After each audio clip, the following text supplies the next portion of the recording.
Good evening, everyone, and welcome to my book presentation.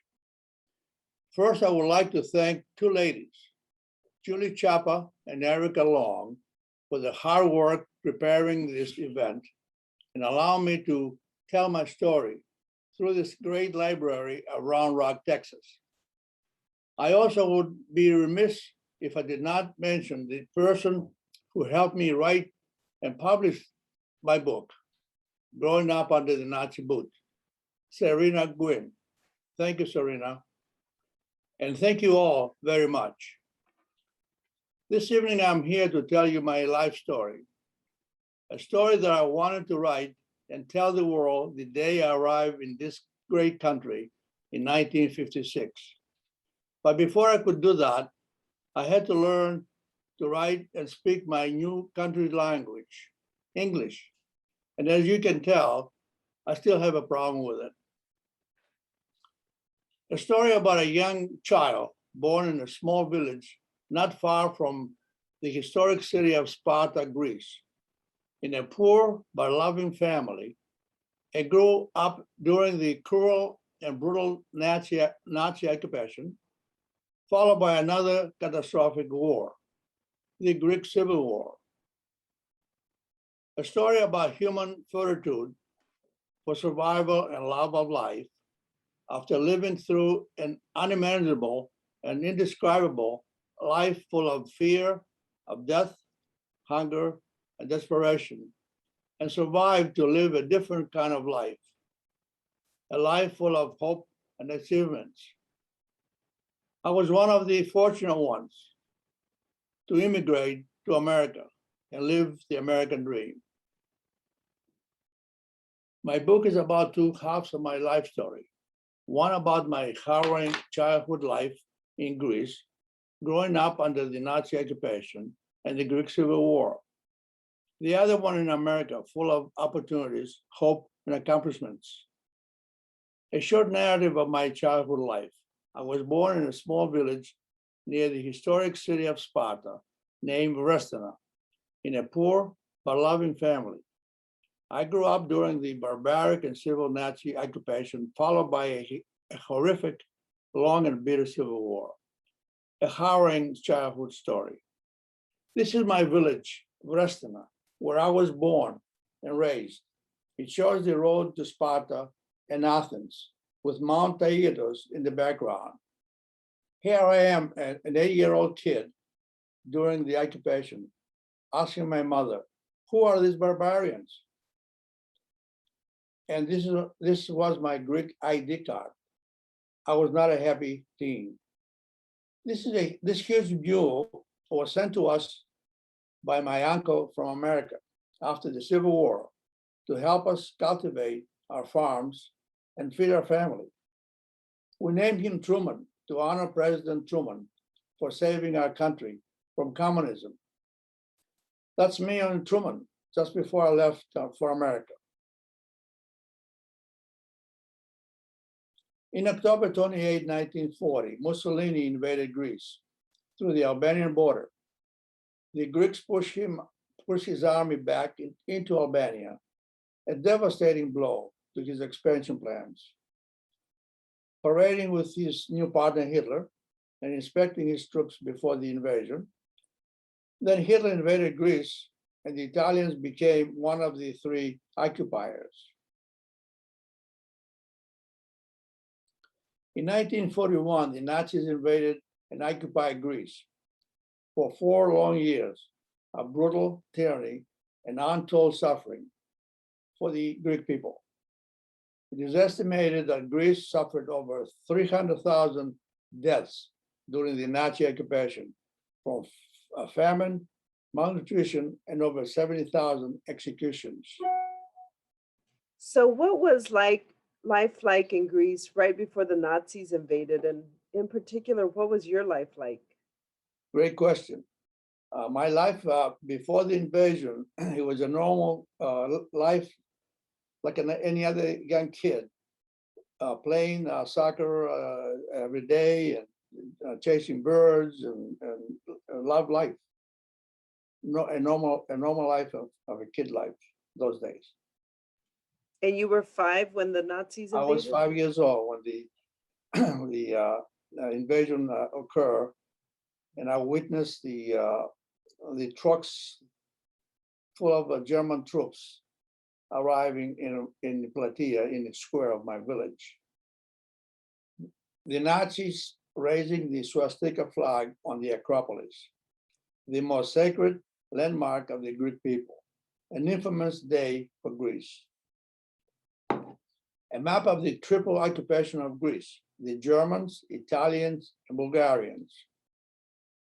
And my town is located in the Peloponnesus, down on the bottom of the map, called Peloponnesus, near the town of Tripolis.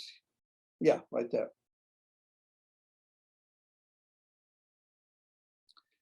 This is one of the most horrific atrocities committed by the Nazis, the Holocaust of Calabrita, a small village in Peloponnesus. They nearly exterminated the entire male population of Calabrita. This is the memorial for the 693 civilians who were killed by firing squad. The Andartas guerrillas were the initial Greek resistance to the Nazi occupation. However, in 1944, led by KKE, the Greek Communist Party, they launched their intended plan to deliver Greece to the communist Russians, leading to the beginning of the Civil War. Women became a part of the guerrilla fighting forces, and a few women from my village joined them. So, did you know some of the women that went to join the guerrillas? Yes, I did. Unfortunately, one of them was a distant cousin of mine, which we were devastated that she actually made such a move. Later, we found out she was killed in action. Is that what happened to a lot of the guerrilla fighters? Yes. Well, obviously, a lot of them got killed in battles, but we have no account of who did, who did not, however. On December 3, 1944, Andartas, the guerrillas fighting the Greek and British forces in Athens. 28 deaths and dozens wounded. Communist guerrillas, horrific atrocities. In the small village of Meligalas in Peloponnesus, the most horrific and shocking civil war atrocity took place. More than 887 crosses with names of people murdered by the communist guerrillas. Thousands of young children were kidnapped and sent to communist Albania during the Civil War by KKE to be assimilated into the communist system and trained to grow up and fight their own country. A map of Greece and its two communist neighboring countries, Albania and Bulgaria, who were assisting the Andartas guerrillas to bring Greece into the communist bloc during the Civil War.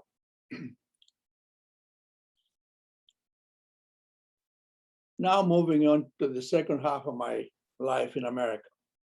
After a few years of hard work as a busboy, then a waiter, I was influenced by a good friend who was in college, and I decided to attend a 2-year engineering college, working nights to pay for my tuition and my living expenses. So when you came to this country, did you have any family that was already here in the US? I did not have a family. I had some relatives, but no family. So you didn't know anyone? I didn't know anybody. My uncle, my mother's brother, brought me to America, by the way. Oh, okay. And I was living with him for 2 years. But I did not have a family here, no. How old were you when you came to 19. this country? Okay. I was a full-blown Greek teenager. Oh.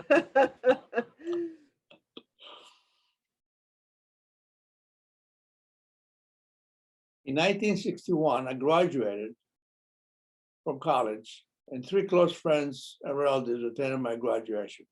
Far left, my cousin, Lucky Tryon. We grew up together in the village.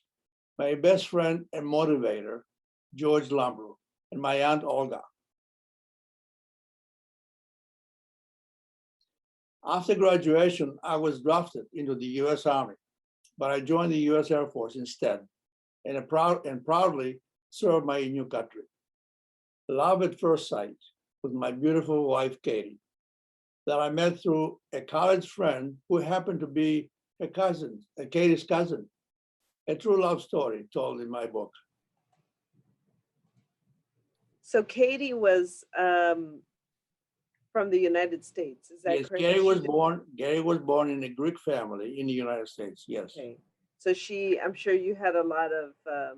And there's a Greek love story in the book that Oh, okay. people I'm should. sure there was a lot of, differences in culture, maybe from someone who was from Greece and someone who was had Yeah, grown but up that in the was United it was States. close. It was close enough that I love to find a person like that. I was lucky to find this woman, by the way. So I'm happy. We're still married, 55 years later, Wow. and we plan to stay together. Together, we started a high-tech company, manufacturing automation industrial equipment sold around the world. A wire wrapping system shown here. Wire wrapping was a technology invented to build electronic panels for computers by wrapping a special wire around a gold-plated square post. Later, a cheaper method was introduced for the same function called the PC board that eventually reduced the wire wrapping market. However, we developed new systems for this microelectronics industry. You can buy a signed copy of my book on my website only, www.kakridasbooks.com, or an unsigned copy from Amazon or Barnes & Noble. In conclusion, I will offer a 20% discount to every registered participant of this presentation, which will bring the book price down to just $12 plus free shipping.